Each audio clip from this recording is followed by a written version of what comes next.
नमस्कार दोस्तों, stress and depression part 3 में आपका स्वागत है। आपने पहले पार्ट में देखा स्ट्रेस क्या है, कैसे आता है और स्ट्रेस को कैसे मैनेज करें। दूसरे पार्ट में देखा डिप्रेशन क्या है, डिप्रेशन को कैसे पहचानें, उसके साइन एंड सिम्टम्स आपने देखा। अब हम और बातें करने जा रहे हैं। सबसे पहले लोगों के मन में ये सवाल आता है, इनको डिप्रेशन क्यों आया। लोगों को लगता है सिर्फ गरीबों को डिप्रेशन आता है क्योंकि पैसे की चिंता होती है। अब सुशांत सिंह राजपूत को डिप्रेशन आने की क्या ज़रूरत थी? दीपिका पादुकोण के पास तो सब कुछ है, डिप्रेशन आने की क्या ज़रूरत थी? दोस्तों, ऐसे यूजुअली कोई कारण के बिना भी डिप्रेशन आ सकता है, कोई कारण की ज़रूरत नहीं रहती है।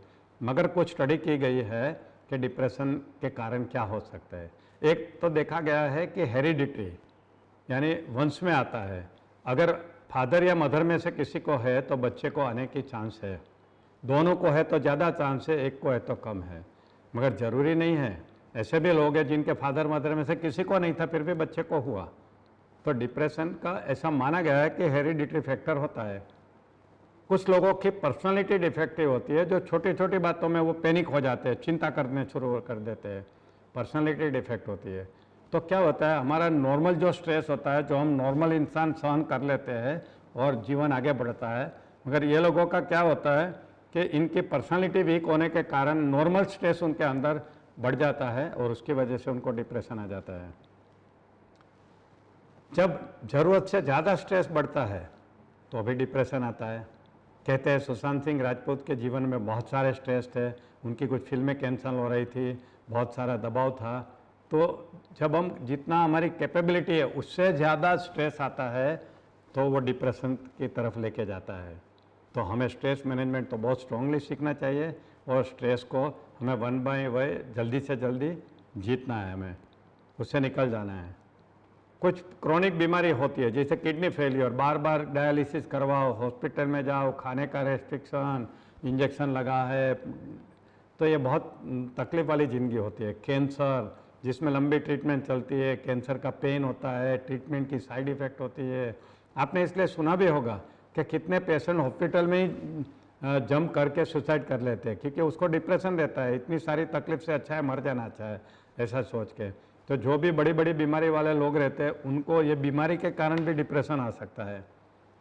ऐसा देखा गया कि कोल्ड वेदर जहाँ बहुत ठंड रहती है वहाँ डिप्रेशन ज़्यादा रहता है। हमारे देश में वैसे नॉर्थ में ही है, बाकी जगह तो इतना कोल्ड वेदर नहीं है, हिमालय के पास रहते हैं वहाँ कोल्ड वेदर है। मगर ऐसा बहुत सारे कंट्रीज़ है, आइसलैंड, स्वीडन, डेनमार्क, नॉर्वे, जहाँ पे बहुत ठंड रहती है वहाँ पे डिप्रेशन के केसेस ज़्यादा है क्योंकि ज़्यादा इंडोर रहना पड़ता है, बाहर सूर्य प्रकाश नहीं मिलता है, बाहर जाने की एक्टिविटी कम रहती है, उसकी वजह से दोस्तों डिप्रेशन होता है। तो आपने देख लिया कि डिप्रेशन के क्या क्या कारण हैं। अब एक्चुअली डिप्रेशन में हमारे अंदर क्या होता है ये हमें समझना है। ये हमारा दिमाग है, ये एक स्ट्रक्चर है, सेल्यूलर स्ट्रक्चर है, उसके अंदर केमिकल प्रोसेस होती रहती है एंड न्यूरोलॉजिकल या इलेक्ट्रिकल प्रोसेस चलती रहती है। तो हमारे ये केमिकल प्रोसेस में कुछ एसेंशियल केमिकल रहते हैं जिसको हम मूड के हार्मोन कहते हैं या हैप्पीनेस हार्मोन कहते हैं, जिसका नाम है सीरोटोनिन, नॉरएपिनेफ्रिन, डोपामिन। ये सब हमारे यहाँ नॉर्मल होते हैं तो हमारा मूड अच्छा रहता है और हम नॉर्मल काम करते हैं। मगर ये सीरोटोनिन, नॉरएपिनेफ्रिन, डोपामिन ये जो हार्मोन्स है वो कम हो जाते हैं, वो केमिकल, तो हमारा मूड खराब हो जाता है और हमें डिप्रेशन होता है। यानी कि डिफेक्ट ब्रेन के अंदर है, थोड़ा सा केमिकल की कमी की वजह से ये होता है। सोच लीजिए इतना सा केमिकल हमारे जीवन को कितना बर्बाद कर सकता है, अगर नहीं है तो कितना इम्पोर्टेंट है ये सब चीज़ें। तो डिप्रेशन में आपके कोई गलती नहीं है, ये तो एक डिफेक्ट है, केमिकल डिफेक्ट है जैसे कहा जाए। किसी को फिजिकल डिफेक्ट रहती है, उसका पैरालिसिस हो गया, पोलियो हो गया, तो ये केमिकल डिफेक्ट है जिसकी वजह से उनका मूड अच्छा नहीं रहता है। और डिप्रेशन एक डेंजरस स्पाइरल है दोस्तों। डिप्रेशन में क्या होता है, पहले तो पेशेंट को लगता ही नहीं कि मुझे डॉक्टर की ज़रूरत है।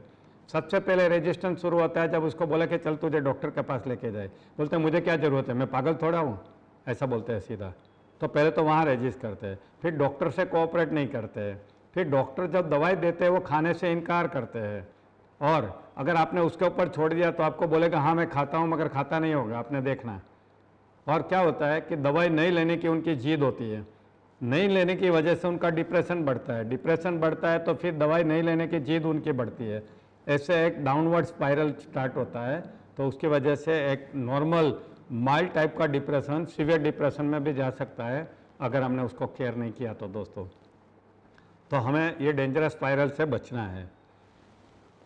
खास करके स्टूडेंट के अंदर क्या होता है, जैसे मैंने आपको बताया कि उनका कंसंट्रेशन पावर कम हो जाता है, तो पढ़ाई में कंसंट्रेट नहीं कर सकता और उसको मेमोरी का प्रॉब्लम स्टार्ट होता है, उसका मूड खराब रहता है, पढ़ने का मूड नहीं आता है, याद नहीं रहता है, तो उसकी वजह से उनका ग्राफ नीचे होने लगता है।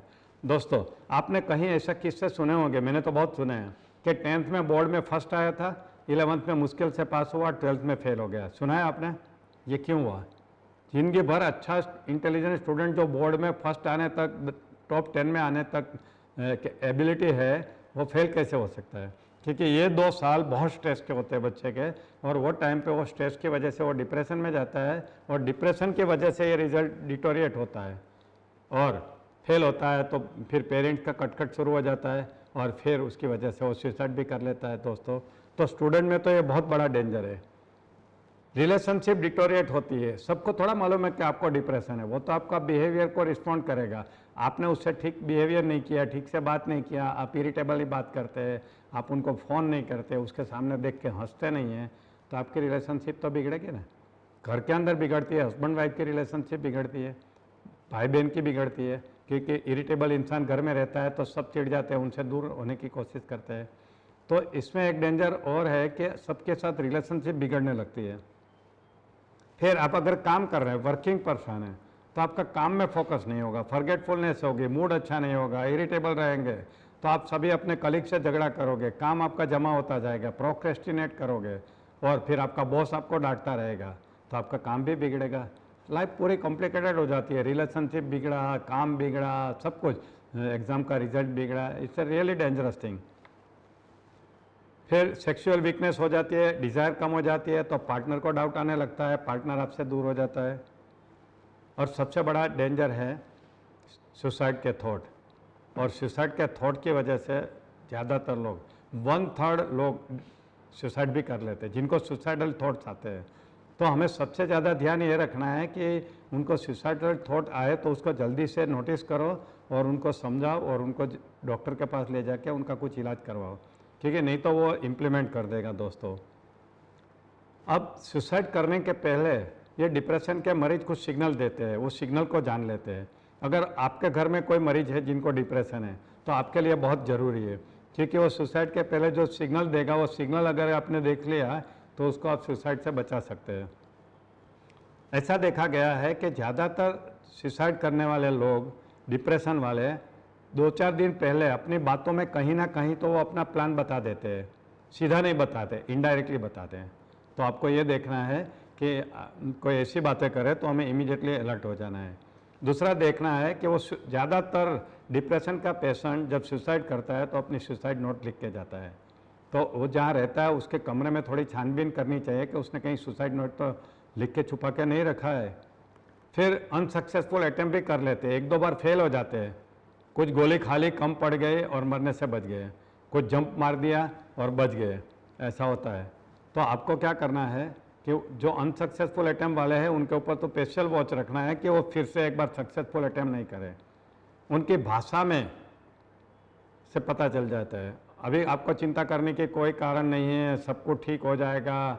अगर डिप्रेशन का पेशेंट ऐसा बोलने लगे ना, तो समझ जाना वो सुसाइड का प्लान कर रहा है, क्योंकि वो सोचता है कि सब मेरी वजह से सबको तकलीफ हो रही है, अब मैं सुसाइड कर लूँगा तो सबका प्रॉब्लम सॉल्व हो जाएगा। तो कोई ना कोई बातों में बता देते हैं कि अब तुम चिंता मत करो, सब कुछ ठीक हो जाएगा। सटल लैंग्वेज उनकी रहती है। उनका रेकलेस बिहेवियर होता है, ज़्यादातर ड्राइविंग फास्ट करते हैं ताकि वो एक्सीडेंट में मर जाए, तो उनका रेकलेस बिहेवियर होता है, वो सुसाइड का ही एक डेंजर सिग्नल है।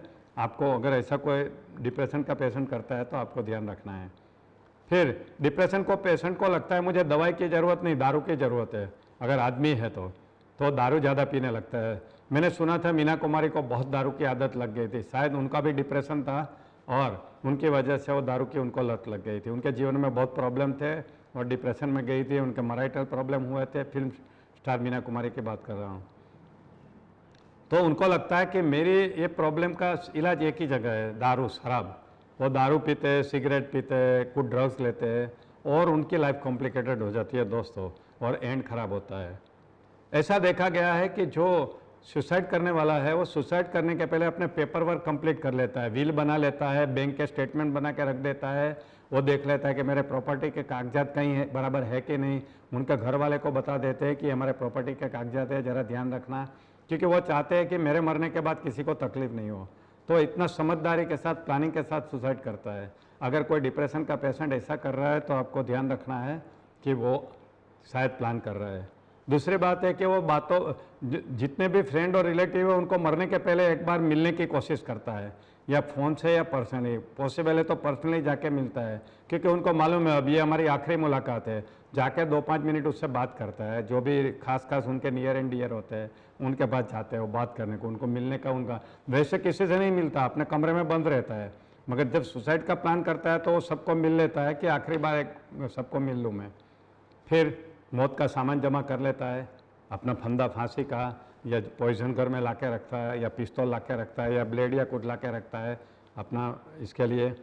तो दोस्तों आपको ये सब चीज़ों का ध्यान रखना है। और भी देखा गया है कि जब सुसाइड करता है उसके पहले 24 घंटे पहले उसका मूड एकदम अच्छा हो जाता है, और हमको लगता है यार ये तो एकदम अच्छा हो गया, और सडनली पता चलता है दूसरे दिन उसने सुसाइड कर लिया। ये डिप्रेशन में स्टडी के बाद पता चला है कि उनका मूड अच्छा हो जाता है।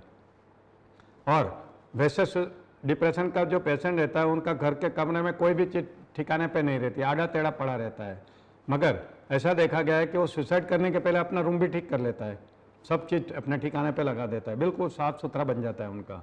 ये प्लानिंग से होता है सब कुछ दोस्तों, मगर ये हमारे लिए डेंजर सिग्नल है, हमें इसको वॉच करना है कि ऐसा कुछ कर रहा है तो इसका मतलब ये है। देखिए मैंने आपको फ़ोटो दिखाया, पहले कमरे में डिप्रेशन का घर कैसा था और सुसाइड का थॉट के बाद उसने अपने कमरे को कितना अच्छा कर दिया, मैंने आपको इसमें दिखाया है। ऐसे भी देखा गया है कि उसके पास कोई एक कीमती चीज़ रहती है जो उससे दिल से लगी रहती है, एक इम्पोर्टेंट क्रिकेट का बैट है या रैकेट है या कुछ ऐसा है, कोई अपनी मनपसंद बुक है, किसी को देते नहीं है वो, मगर मरने के पहले वो किसी को दे देते हैं कि ये तू रख ले, मेरे काम की नहीं है। उनके जो सबसे नियर एंड डियर चीज़ है, कोई पेन है, कोई गहने हैं, तो उनको दे देते हैं कि मुझे अभी इसकी ज़रूरत नहीं है, तू रख ले। ये एक डेंजर सिग्नल है दोस्तों। ऐसी कोई हरकतें आपको देखने में आए तो आप समझ लेना कि हो सकता है वो सुसाइड का प्लान कर रहा हो।